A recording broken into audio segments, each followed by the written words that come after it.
such an elation. It is indeed Miss Karina's birthday today. I mean, Miss Elizabeth's. Gosh dang. Called you your sister. All right. Good morning, boys and girls. Today we are going to read a very special book, Jimmy. A very special book. Remember our book yesterday was the story of Martin Luther King Jr. Our book today is about that same man, Martin Luther King Jr., except for this book is called Martin's Big Words. Martin's Big Words. And it is actually won a Best Illustrated Children's Book Award, and I think it won another award, but some of my first graders before peeled it off, which wasn't very nice. But I can't remember. I may be wrong. Martin's Big Words. It's written by Doreen Rappaport, illustrated by Bryan Collier. And the illustrations are one of the things that makes this book absolutely incredible. It's won 3 awards. So is it a Caldecott Award? It's got a Coretta. I can't tell what that is. It's got a Coretta Scott King Award. It's got a Caldecott, I think, maybe, or some type of. Yeah, it's got a Caldecott, a Coretta. Jaden Adams Children's Book Award. I don't know. Anyway, it's got a bunch of awards because primarily, not only are the words very powerful because it talks about Dr. Martin Luther King, but also the pictures are really unique, that really special to this book, and they're very, very good. Why don't you try eating some of the food in there, Miss Zahidi? Okay, get your belly so where it's not so full. I mean, empty. I'm losing my mind, but anyway, we're going to read this beautiful book, Martin's Big Words, and if we have any time after that, we'll read some of Charlotte's Web. We'll see. Martin's Big Words. The life of Dr. Martin Luther King Jr. Okay, and then it includes some information up here. We can always go back and read that. A note from the author and the illustrator's note. And maybe I'll just read it right now, just for the sake of. Okay, so I was introduced to the philosophy of nonviolence as a high school student in 1955 during the Montgomery bus boycott and as a teacher during the Southern sit-ins of the 1960s.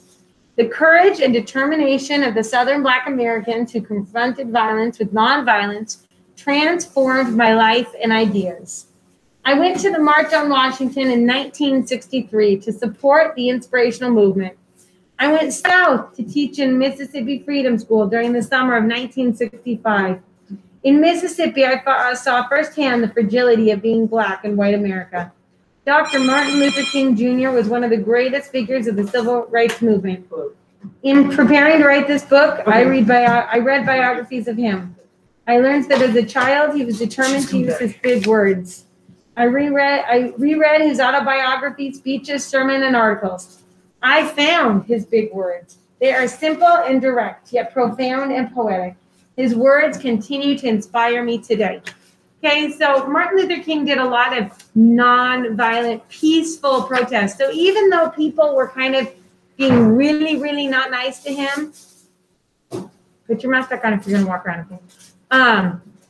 And they would sometimes try to use violence in order to get their way and to get these people to go away. He would they would just use peace, and they would just sit there and not do anything in order to get their point across. So they couldn't prove them right because they were trying to say, what bad people they are. They're like, no, we're not bad people. Look, we're just sitting here. You can take it. We'll take anything you have to throw at us. We're not going to do anything. Okay, and so that was really, really powerful. So we're going to read about that. Everywhere in Martin's hometown, he saw signs, white only. His mother said these signs were in all southern cities and towns in the United States. Every time Martin read the words, he felt bad until he remembered what his mother told him. Told you, just a paperwork situation. Now we got you all figured out. You are as good as anyone. So that's what Martin's mother told him. You are as good as anyone. What do you think it meant by white only? What was that referring to? Miranda? White people? Yeah, like the skin color, right? Is that, what do you guys think? Is that okay? Is that okay for somebody to say you can't come in here just because of your skin color? No. Right? No, but that's how it was at the time. It was not okay. In church, Martin sang hymns. He read from the Bible. He listened to his father preach. These words made him feel good. When I grow up, I'm going to get big words too. And look at those beautiful pictures.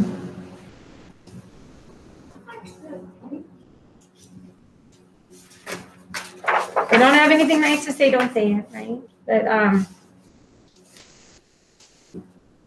Martin grew up. He became a minister like his father, and he used the big words he heard as a child from his parents and from the Bible. Everyone can be great. Okay, and I really love like the picture here of the windows in the church because it looks just as fancy as all the stained glass windows in churches that we see all over. What, Miss Hayden?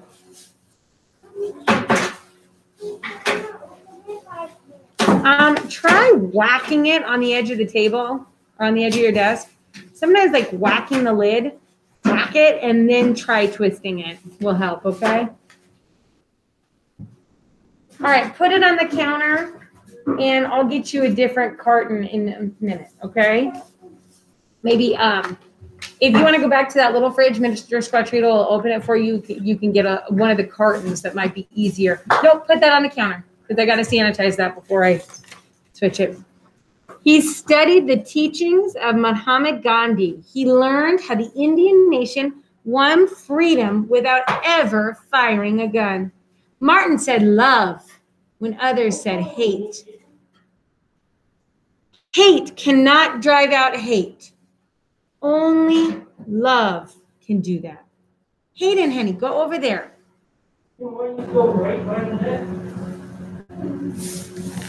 Okay, he said hate cannot drive out hate. So you don't respond to hate with more hate, right? That doesn't stop it. He said only love can do that. Those are pretty powerful words. Okay, honey, I might grab one of the paper ones because that one might, might have the same problem. But what? This is my first time trying it, and it tastes like peanut butter and jelly. All right. Okay. He said together when others said separate. He said peace when others said war. Sooner or later, all the people of the world will have to discover a new way to live together. Right? And Max, earlier when you said that they're creepy, I think you just meant like they're really kind of dark pictures, right? Like, I don't think they're creepy. Like, I think they're really beautiful in their way. Like, they show the pictures and they show the churches, but they are very dark. They don't seem super warm and friendly pictures because they are a little bit dark because they're talking about all this sadness that happened. Okay, right? And they're saying, sooner or later, all the people of the world will have to discover a new way to live together. In 1955, on a cold December day in Montgomery, Alabama, Rosa Parks was coming home from work. A white man told her to get up from her seat on the bus so he could sit. She said no and was arrested. Can you just imagine that? Elizabeth looked really surprised. She was like, what? What? What do you mean somebody could be arrested for saying no, for getting out and changing their seats? Does that seem fair? No. Would that be fair if I said, Elizabeth, get out of that seat. I want to sit there. And Elizabeth refused to get out. And so I sent her to jail, or in this case, I'd send her to the office because that wouldn't be because Elizabeth has a right to sit in that seat. right? So Rosa Parks started a big thing here because used to be when a white person got on the bus and a person with darker skin was sitting in the seats that they wanted to sit in, they could say, "Get out of here. I want to sit there. You have to stand." But she said, "No, that's not right. It's not fair. I have just as much right to sit in these seats as you do." Montgomery's black citizens learned of her arrest. It made them angry. They decided not to ride on buses until they could sit anywhere they wanted. So once again, they did a protest peacefully. So when they said, "All right, you're going to be unfair, I'll show you, we won't pay to ride the buses." Do you think that there was a lot of people who quit riding the buses? Yeah, that's a lot of money. Do you think that made a difference to the bus company? Absolutely. When you start taking away their income, their money, that makes a big difference, right? So who started all that? Who started all that? In the bus? Right, the lady in the bus. And if we don't remember that, we go back into the text. And it said in 1955, on a cold December day in Montgomery, Alabama, Rosa Parks. Oh, that's who it was. It was Rosa Parks who started that. Wow. For 381 days, they walked to work and school and church. They walked in rain and cold and blistering heat. Martin walked with them and talked with them and sang with them and prayed with them until the white city leaders had to agree they could sit anywhere they wanted. When the history books are written, someone will say there lived black people who had the courage to stand up for their rights. Right? They had to be brave to do that. Oh, all right. Well, just put the one you don't need up there when you're done. When you're done, get a mask. Okay? Because do you think it was very comfortable to have to walk, Jimmy? To have to walk in the rain and the cold and the snow and the blistering heat? Was that very comfortable for them? No. But they did it because that's what was right. They did it because they were fighting for their rights. Okay, that took a lot of courage. Courage is, does anybody know what courage means? I think it means like looking back. No, when you have courage, it means, hey, Elizabeth, it means you are brave. You can stand up to things. What, Miss Danny? It's open. You opened it, honey. Remember, you were opening it and drinking out of it before you left. Yeah, silly. Okay, hold on.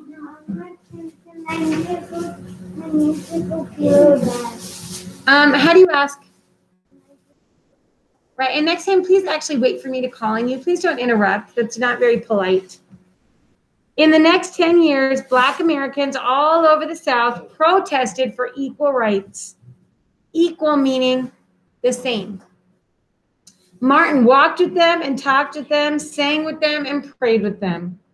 While ministers told them to stop, mayors and governors and police chiefs and judges ordered them to stop. White ministers told them to stop. Mayors and governors and police chiefs and judges ordered them to stop, but they kept on marching. Wait. For years, I have heard the word wait. We have waited more than 340 years for our own rights. That's a long time, right? And these words are in bold, but they're emphasized, right? Because they say, this is important. They've waited for a long time, and you guys need to hear that. What next? Yes, I've already said, I don't care if you guys fill up your water bottle during this time. As long as nobody else is up at the sink, you do that. Please don't interrupt the story to ask me that. They were jailed and beaten and murdered. But they kept on marching. Some Black Americans wanted to fight back with their fists. Martin convinced them not to by reminding them of the power of love. Love is the key to the problems of the world. Okay, so he said, even though they're not treating us right, even though they hurt us and do these other things, we still need to hold strong. Okay? Many white Southerners hated and feared Martin's words. A few threatened to kill him and his family. His house was bombed. His brother's house was bombed, but he refused to stop. Remember, if I am stopped, this movement will not be stopped because God is with this movement. That's what Martin says. Even if I am stopped, this movement will not be stopped. All right. The marches continued. More and more Americans listened to Martin's words. He shared his dreams and filled them with hope. I have a dream that one day in Alabama, little black boys and black girls would join hands with little white boys and white girls as sisters and brothers. Remember yesterday we read just part of his famous speech? This is another part of his famous speech. Okay. I have a dream. Okay. After 10 years of protests, the lawmakers in Washington voted to end segregation. The white-only signs in the South came down. Sweetie, you can put that on the counter, and we'll have to sanitize it, open it, re-sanitize it, let you get it, okay?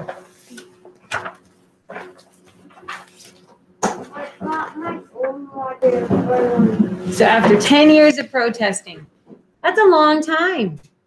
They had to be really brave and work really hard for a long time to get where it was okay. It has to be sanitized before you can get up and get it, okay? And ask, please, okay? Because we just got to make sure that those are cleaned and whatnot for you, okay? The white-only signs in the South came down. So after 10 years, they finally got steps towards equality. That's pretty amazing, right? Dr. Martin Luther King Jr. cared about all Americans. He cared about people all over the world. And people all over the world admired him. In 1964, he won the Nobel Peace Prize. He won it because he taught others to fight with words, not fists.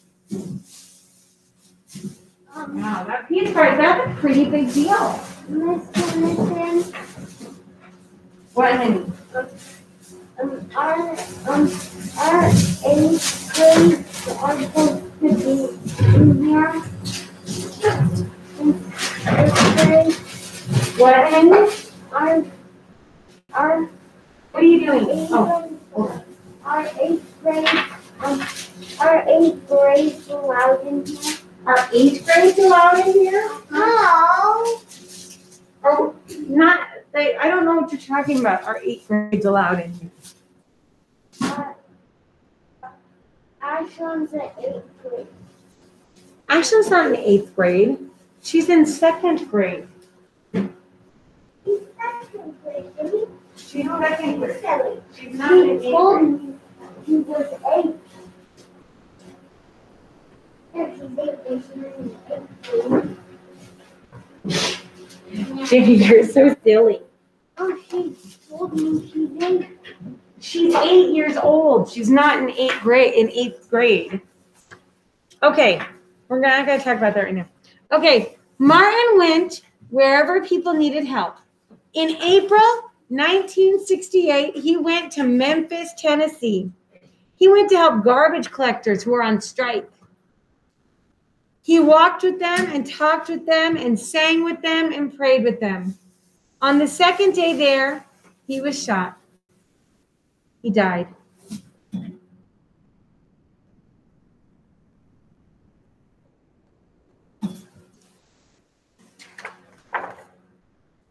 His big words are alive for us today. Why would someone shoot him? Why would they do that? What do you think? I think they had evil and they had badness in their heart. They had badness in their heart. Okay. They had sadness in their heart. Okay, so, and did everybody like what Martin was saying? Did everybody want Black people to have equal rights? You can do thumbs down and no. Thumbs up if you think everybody wanted it. Amy, you've got your thumb down. You are correct. Okay, not everybody wanted them to have equal rights. People said, no, you guys should stay lower than us. Like you should not have, okay, put your arms down. You should not have equal rights. And so because people disagreed with them, sometimes those people, excuse me, those people who have anger in their hearts, who have badness in their hearts, choose to do something not right. And so they shot him. Okay? But because of all he did and his famous words and all that, they still stay with us today.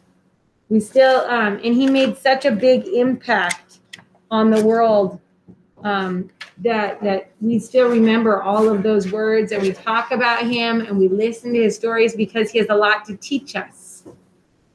Okay, so that is the story of Martin's big words, the life of Dr. Martin Luther King.